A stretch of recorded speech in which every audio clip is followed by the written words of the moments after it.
Greetings, I am Tamarack Song. There's a tradition among storytellers to begin a story by honoring its source. This teaching story, which is known as Two Hungry Bears, came to me with the reminder that good stories have a way of traveling.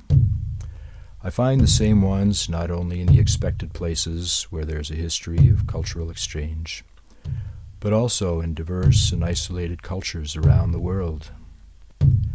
The original version of Two Hungry Bears came to me from the Cherokee people by way of my Irish-American friend Patty Miller, of all things, and she in turn got it from her sister in England. In the original story from Patty, the two animals were wolves. I chose bears instead, to break from our culture's stereotype of the vicious wolf. Also, in the original story, the wolves remain separate and opposed to each other.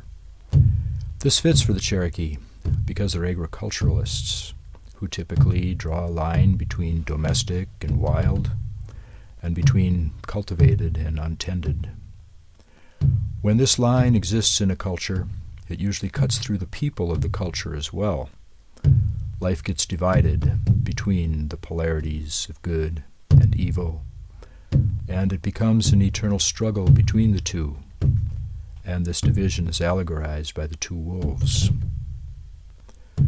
With hunting-gathering peoples, the line between good and evil, as well as between domestic and wild, isn't so well defined.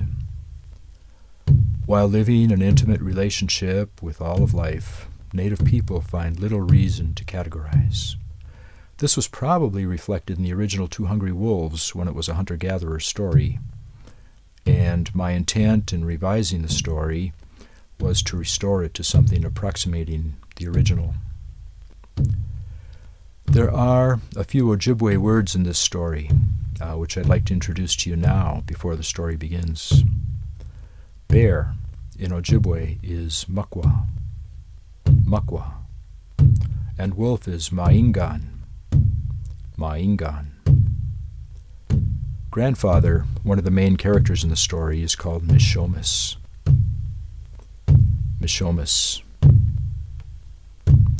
And now, here is the story of Two Hungry Bears.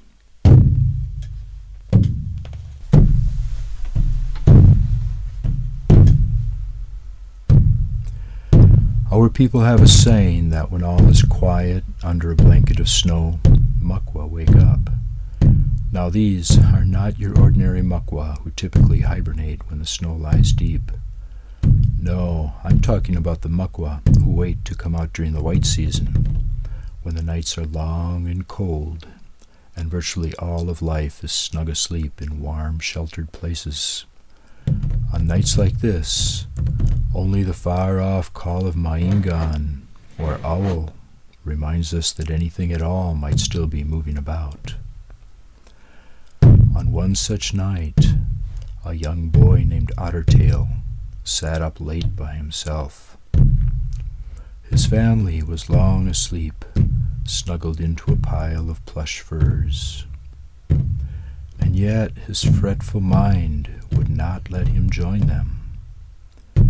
He could find nothing to do but stare at his faint shadow, which was cast on the wall by the pale yellow glow of the fading fire in the center of the lodge. Ottertail was a carefree child, always clear in what he thought and felt.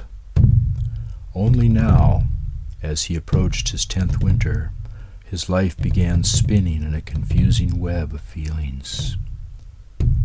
Tonight he stared at the wall as though searching for something in his silhouette that he couldn't find inside himself.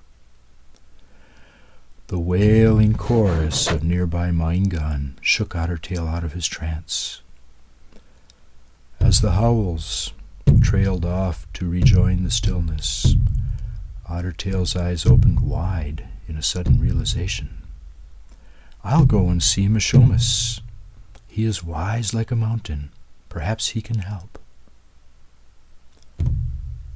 It was all Ottertail could do to not awaken his family. He quickly tended the fire, snatched his fox fur robe, and darted out the door. Even before he got the robe fully wrapped around him, he was across the clearing and entering Mishomis's lodge. "It is very late, and you are awake, honored Mishomis," Ottertail said in a surprised voice as he entered the cozy lodge. The elder was not only up, but he was building up the fire, as though he were expecting someone. Mishomis is also opposite the door, the place for greeting visitors, thought Ottertail. Perhaps the doorway was drafty, and he wanted to sit where it was warmest. Out of respect, Ottertail kept his confusion to himself and sat in the traditional place for children, which was to the left of the door. From there they could easily run errands for their elders, or, as they saw it, scoot out quickly to play. "Honored Mishomis," spoke Ottertail straight away, "this boy's belly is being torn apart. It feels like two hungry Muckwa battling each other. Often they fight in his dreams, and sometimes even in the day when he feels impatient or sad, they wake up and claw at each other." Mishomis looked intently into the fire. "I know them well," he replied. "They live inside me also, and perhaps inside everybody. One is the Muckwa of balance, who comes when we trust in the gifting way, and the other is Muckwa out of balance, who comes when we trust only in ourselves." Mishomis said no more. He stirred the coals, and they both sat in silence.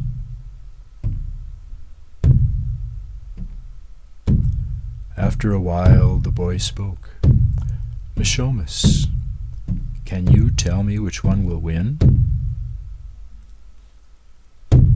"The one you feed, my child." "How would I feed the Muckwa of balance? I want him to grow strong." "With your heart," was his Mishomis's simple reply.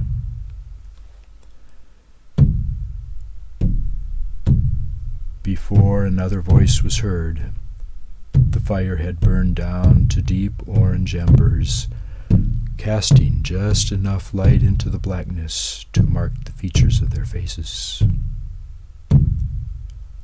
"But Mishomis, they're both me. If I don't feed one, I don't feed myself." "Yes, my child, you are wise beyond the turns of the seasons you've been blessed to know. In truth, there is only one Muckwa. Just as cloud and sun come together to make the day, the two fighting Muckwa join to help us see both the dark and the light. Now go to be with your family under the sleeping robe, my dear grandson, so that your two Muckwa might find their place of rest within you.